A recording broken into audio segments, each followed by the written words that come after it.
Do you think that the Pope, leader of the Catholic institution, and the UN Secretary General, Antonio Guterres, both of whom have come out defending the rights of the Palestinian people and criticising Israel's political project in the region, do you believe these are signs of strong leadership? The positions taken by the Secretary General now are irrelevant. The Secretary General missed his rendezvous with history. Hi Charles, thank you so much for being with me today and just being present here to discuss the United Nations, an institution where you've served as a senior UN diplomat for over 2 decades.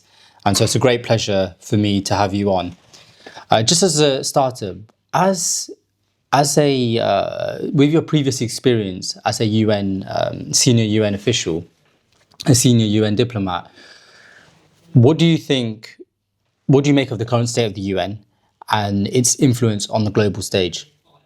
I think what we're seeing from this General Assembly and the speeches, and more importantly, what's happening in the world overall, is that the UN has become irrelevant. The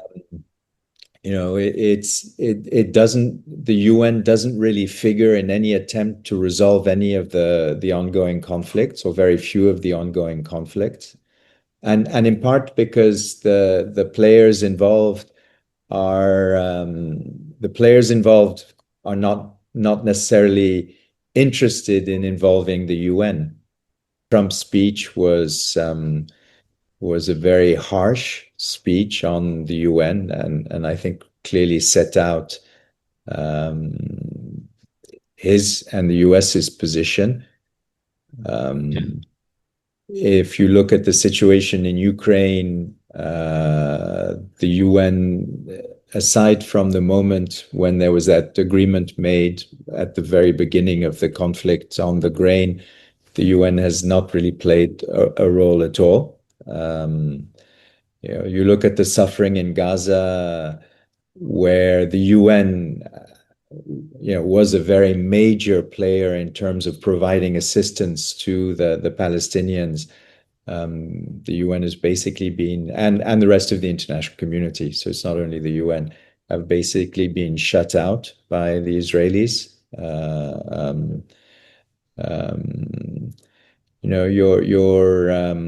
I would say, in many ways, we're returning to a configuration of the world that most closely resembles the 1930s and the League of Nations, where the body that was meant to be able to allow governments to come together to talk through and find solutions to problems or to conflicts, that would be used to try and reduce tensions.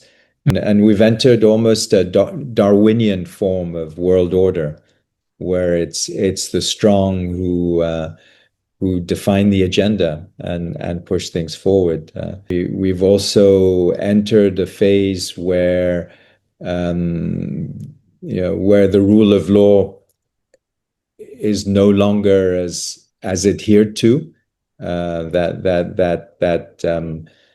nations can sort of flaunt it with relative impunity. Can there be intervention into conflicts as soon as international law is broken, or must it reach the level of genocide before any meaningful international intervention can be taken? Well, I mean, genocide is part of the international world order. Rule of law works when it is accepted by everyone. Yeah, it's this common acceptance of these are the rules of the game that is essential. I think the other bit that comes in is that we've also we're definitely in a multipolar world. So at the end of the Cold War, it was unipolar. It was very much sort of Western dominated, and many of the agreed legislations or resolutions that came out were very much Western inspired.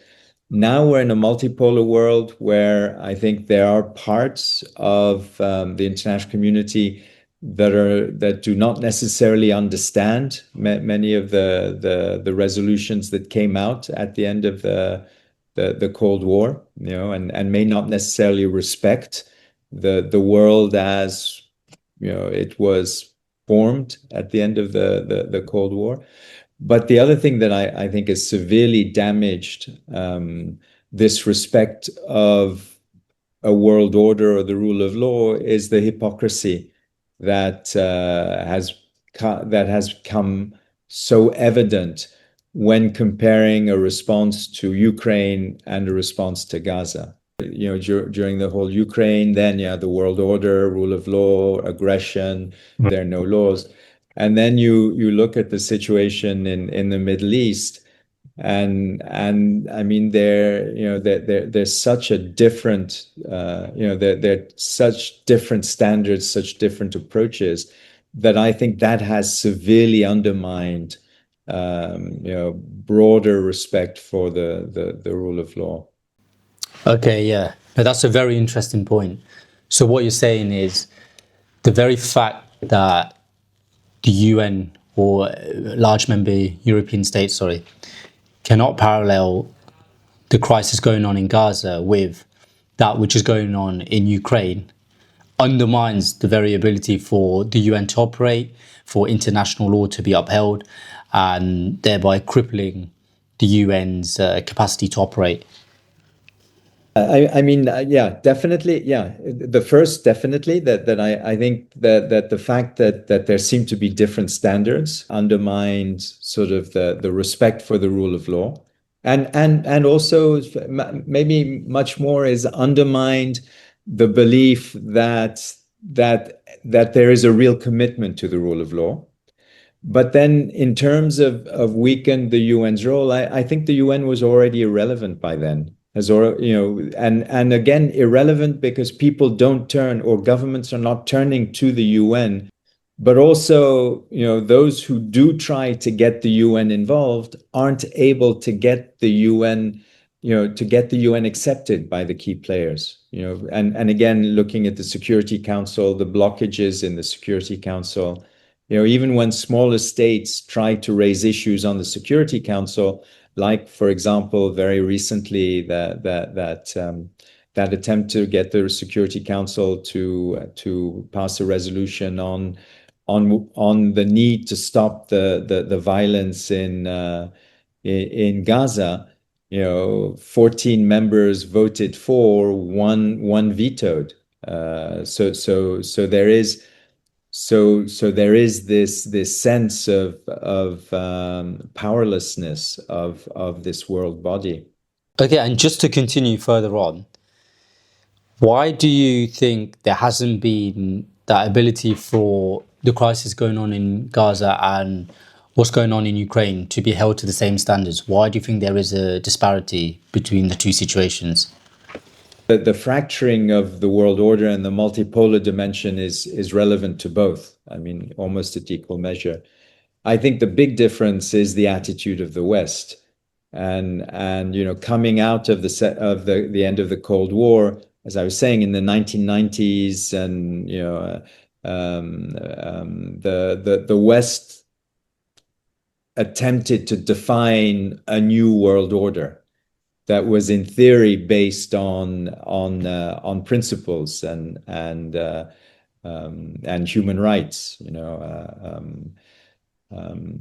and as I was saying before, I think with the emergence of a multipolar world, the fact that the West tried to set these parameters, which in many ways were universal in terms of the values, that was, that in the emergence of a multipolar world, other parts of the world no longer saw the universality of the standards and principles, and saw it much more as a form of Western aggression or influence.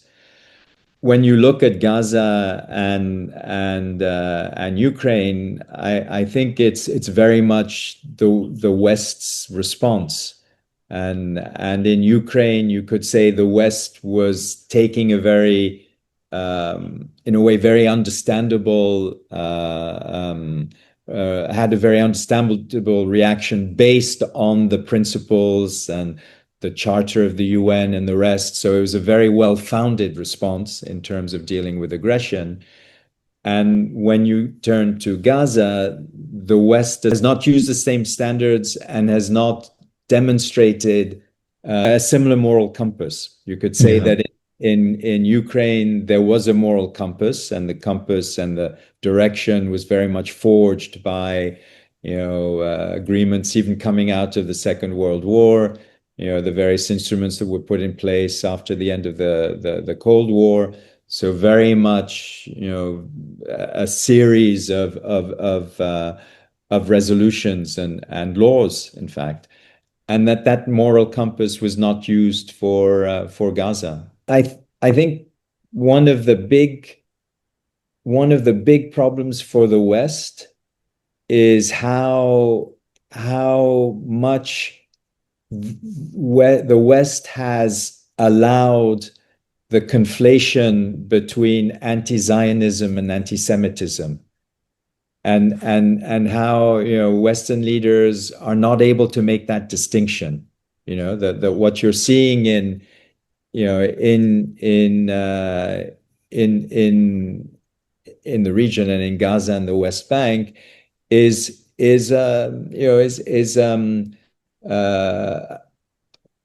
I guess for want of a better word, is a Zionist strategy. I mean, it's an attempt to accomplish or attain a goal that is very clear, and is believed to be very, very important and true by those who are applying it.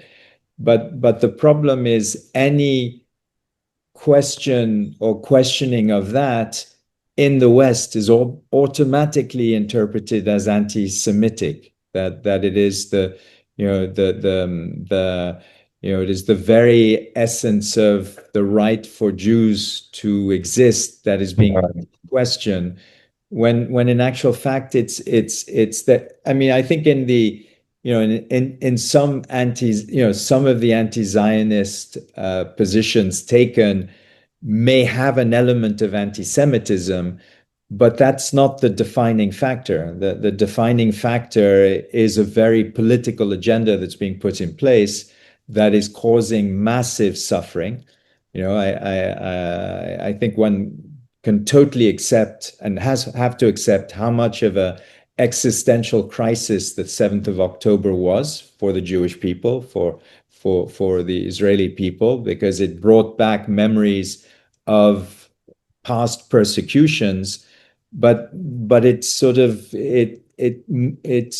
entered a completely different dimension, in terms of Israel's response to October 7th. It's gone way beyond an attempt to try and deal with an historic historic existential fears, and has moved much more forward into a political strategy. I mean, it's a political strategy that goes beyond survival. It's a political strategy that attempts to redefine the situation on the ground as a number of the leaders of Israel see it, which, were it not to be Israel, were there not to be that existential dimension, would not be seen as particularly acceptable. So, in light of what you've just mentioned there, do you believe the pace of the recognition of Palestinian statehood is almost inevitable now? Or do you believe it's a result of Israel's ongoing political project that triggered large Western member states to finally recognize Palestinian statehood?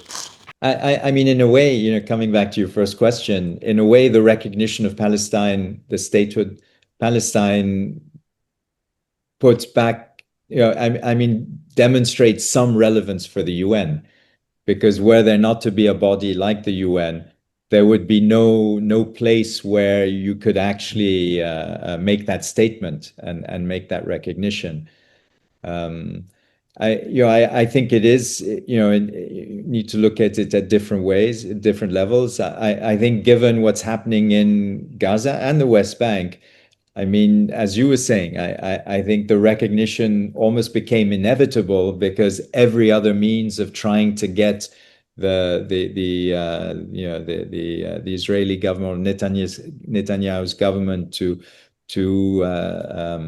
act differently or refrain from these further military operations had failed. So I think, yeah, it in a way, and I think your point's good. It was politically inevitable, given that all other means of trying to exert influence on Netanyahu's government had failed. But then, in practical terms, what has the recognition of Palestine as a state, done now? Not much. In fact, it should have happened at the time of the Oslo Agreement. When there was geographic space that could be defined as belonging to the state of Palestine. Today, Gaza is basically flattened, the population in a very small corner. The West Bank, there's this fear of the annexation of the West Bank, the encroachment of the settlements. So in really practical terms, acknowledging the existence of the state of Palestine, in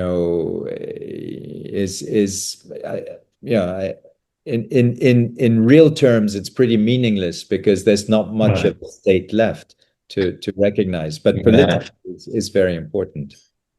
Why is it that interventions into tragedies, such as the one in Gaza, always seem to happen too late? I first came across you when reading upon the UN report on the situation that was happening in Sri Lanka at the end of the civil war. So we're talking 2008. The report became known as the Petrie report, named after yourself. I would like to know, why is it that the UN and perhaps other larger member states seem to intervene at a time when it is perhaps a bit too late? Is there something structural about that, or is it a failure that the institutions and larger member states keep repeating? Yeah, I mean, I think it comes in, it's a result of a number of the points that we've been discussing. I mean, the first is that a rules-based world order can only function if it's accepted by all. So it really is, it's the rules of the game. You accept that these are the rules of the game and that you're going to adhere and respect the rules of the game.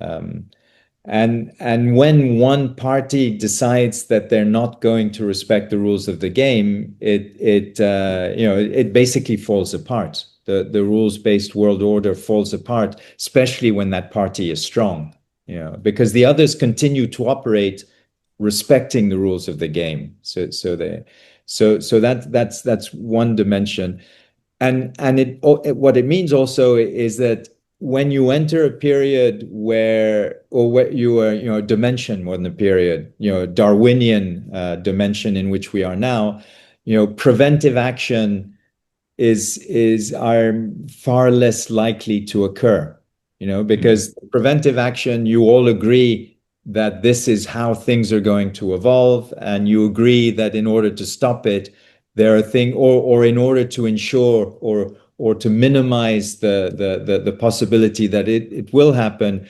these are the measures that need to be taken now. I would argue that the respect of the rules-based world order basically started to collapse after 9/11, and more specifically the invasion of Iraq, and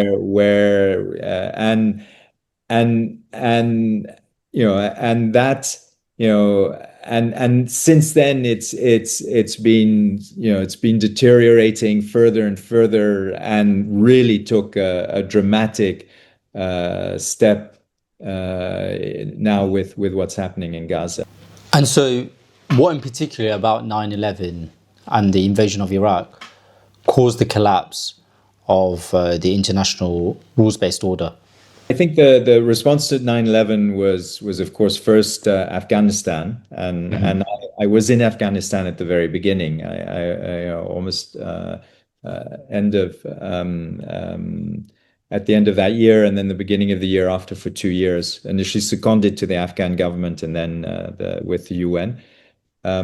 So I think, and I saw at the beginning that there was a genuine desire on the part of the people of the Afghans to try and they genuinely they hoped for a better future, and they genuinely thought that the intervention of the international community would give them that better future. Yeah. I think the deterioration of respect for the world order was basically Iraq, the invasion of Iraq, and there very much the same. I think when Biden came over to see Netanyahu just after the 7th of October, my understanding is what he told Netanyahu is learn lessons from our failures or from our reactions. So it's proportionality. If you have to respond in a proportional way and know what you're trying to do in terms of responding to the threat that you faced. So I think Iraq was a disproportionate response to 9/11. It was, there was another agenda that was being pursued that went into Iraq and ultimately led to the failure of both Iraq and Afghanistan, the failures of the intervention. And similarly, the Israeli or Netanyahu's response to the 7th of October and to the very, very serious and real existential threat that 7th of October presented to the Israeli people was overtaken by a political agenda. So it was disproportionate to the situation. That the same way you could say that 9/11, the response to 9/11 was Afghanistan. It was very much trying to contain and deal with extremism and terrorism. But then another agenda was grafted onto it, which was the Iraq agenda.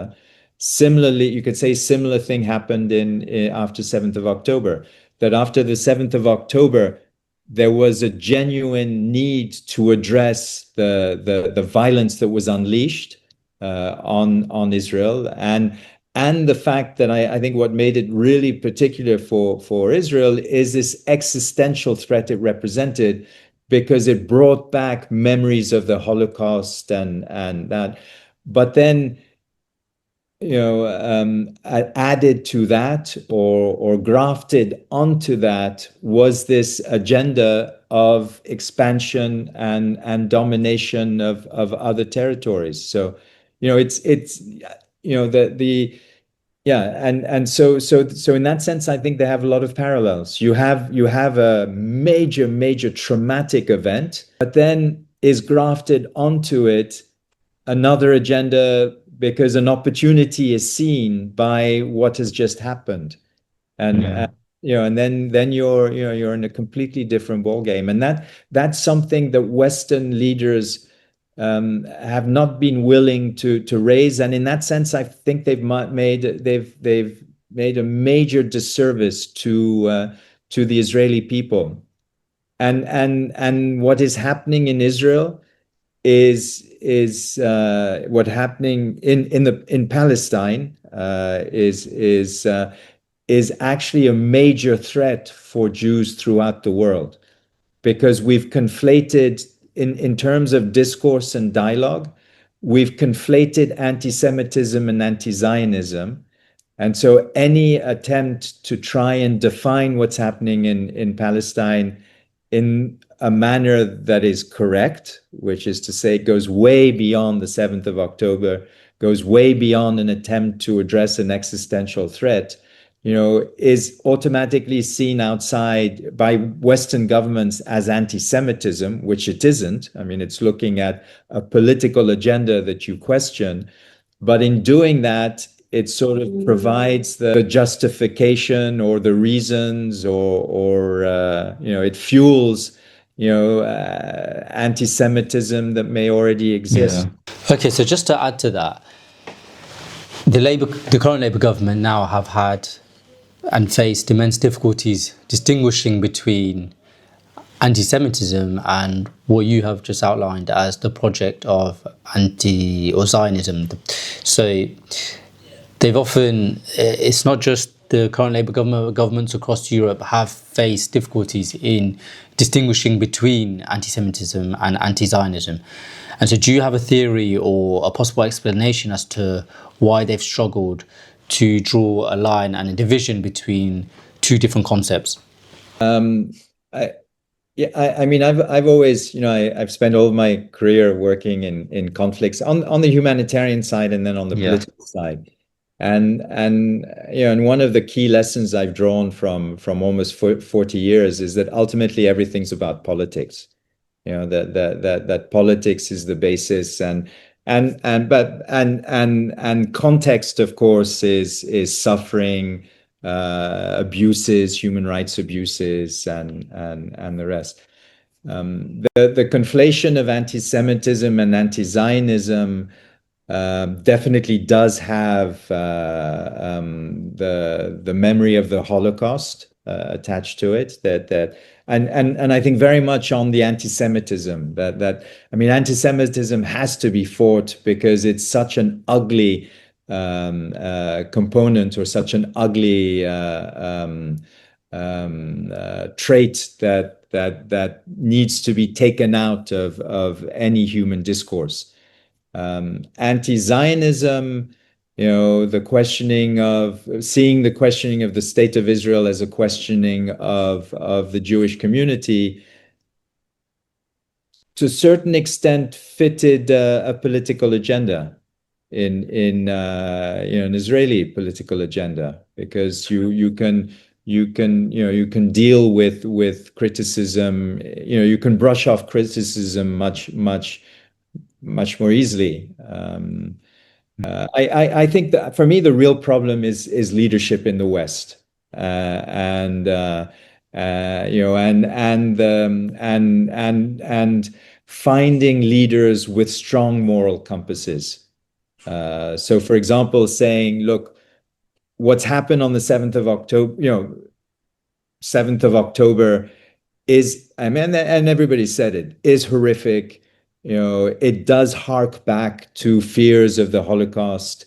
It's existential in its nature. I mean, and then as the response, and I think as President Biden did initially, it's to tell the Israeli leadership, learn lessons from what we have done in the past that has failed. So proportionality is actually very important. But then as it developed, as it evolved, and it became pretty clear pretty quickly that there was another agenda that was being grafted onto the response to 7th of October. Then it was up to the leaders to say, look, you're going down a very dangerous path. It's not going to serve your interests in the region. And it's actually going to be very damaging for the Jewish people worldwide. And don't go down that path, and as if the intention, to go down that path continues, then actually to respond to it, but to make it very clear, we're not responding against the Jewish people, we're not even responding, we're not even putting in question the existence of the Israeli state, nor are we putting in question the right of the Israeli state to defend itself. We're just questioning whether what you are doing now does not go beyond that. And in a way, I think the tragedy of what's happening, Israelis' response to Palestine, is it's putting Israel at even greater risk.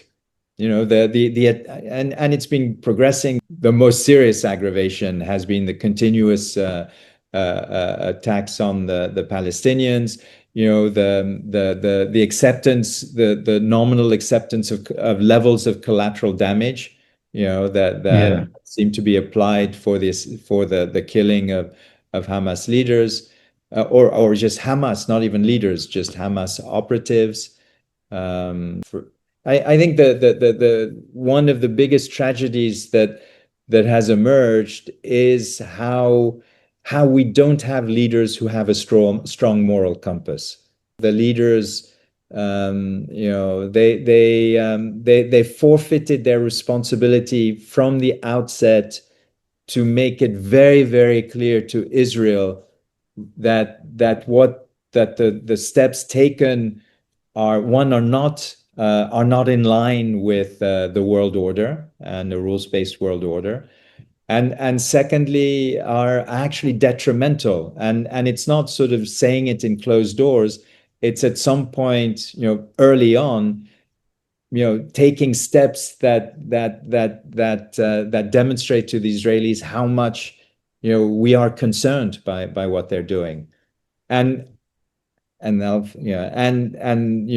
as you said, the acknowledgement of the Palestinian state in a way is a very, very logical outcome of the failure of influencing Israel until now. Because in terms of the Palestinian people, the acknowledgement of the state of Palestine is not going to serve them at all. I mean, the people on the ground, but it makes a very, very strong political statement. And just finally, Charles, do you think that the Pope, leader of the Catholic institution, and the UN Secretary General, Antonio Guterres, both of whom have come out defending the rights of the Palestinian people and criticizing Israel's political project in the region, do you believe these are signs of strong leadership? I mean, definitely the Pope and his predecessor. But again, it's a bit the question you asked, or we've been discussing about the UN. How relevant is the Catholic Church in terms of the politics of the world? I think the positions taken by the Secretary General now are irrelevant. The Secretary General missed his opportunity. The Secretary General missed his rendezvous with history. And he missed his rendezvous with history in December December just after the 7th of October, when he convened a Security Council meeting. When he invoked Article 99. And Article 99 is an exceptional article where it gives the right to the Secretary General to convene an exceptional meeting of the Security Council. And before December, it had only been used, I think, 7 or 8 times in the history of the UN.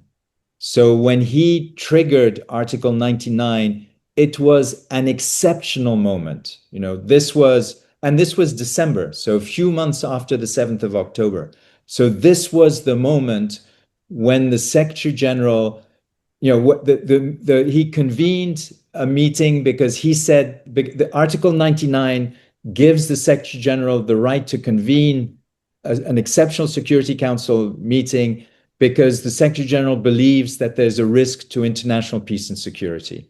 So he convened it, very, very rightly so. But then he panicked. And instead of this was his opportunity to say, we are entering a very, very dangerous world. We are facing a world of double standards. We have Ukraine, we have Gaza. What we are seeing in terms of the response to Gaza highlights how different standards exist, which is totally unacceptable. But even more importantly, we're entering a dimension where respect for the rule of law is being thrown away, ignored. That was his opportunity. And had he said it then, it would have been a major breakthrough because nobody else was saying. But when he convened Article 99, a number of the permanent representatives to the Security Council put tremendous pressure on him. First said, this was a huge mistake. You should never have done it. And as a result, the Secretary General's speech was on the humanitarian tragedy in Gaza. And that, his Martin Griffiths, who was the head of he was the humanitarian person with the UN, had repeatedly made that point. UNRWA had repeatedly made that point. So the Secretary General in December 2003 took an incredibly important step, had an opportunity this was his rendezvous with history. This was could have been the UN's defining moment in dealing with Gaza. And basically, I hate to say it, but he wimped out. He just didn't do it. And as a result, all of his subsequent statements, are meaningless, because everybody else is saying the same thing. You've got the whole genocide issue, you've got the different bodies. So everything that the Secretary General says now is he's part of the chorus. In December 2023, he had the opportunity to be the lead singer of the chorus. This was the moment when the UN could have led the international community's at least the expression of concern. It was early enough after the 7th of October to really have an impact, but it was also December was late enough in the response for everybody to realize that things were going in the wrong direction in terms of proportionate response. But he missed it. So no, I think I think the UN, I think in terms of having real impact on the situation, the opportunity was missed in December 2023, when the Security Council was convened on the basis of Article 99. And it was, this was an article that had only been used 7 or 8 times in the history of the UN. In 77 years, it had only been invoked less than 7 or 8, I can't remember, 8 times. And it was invoked, and the speech itself was nothing different from anything else that other members of the UN had said. So I think that was a major tragedy. Yeah.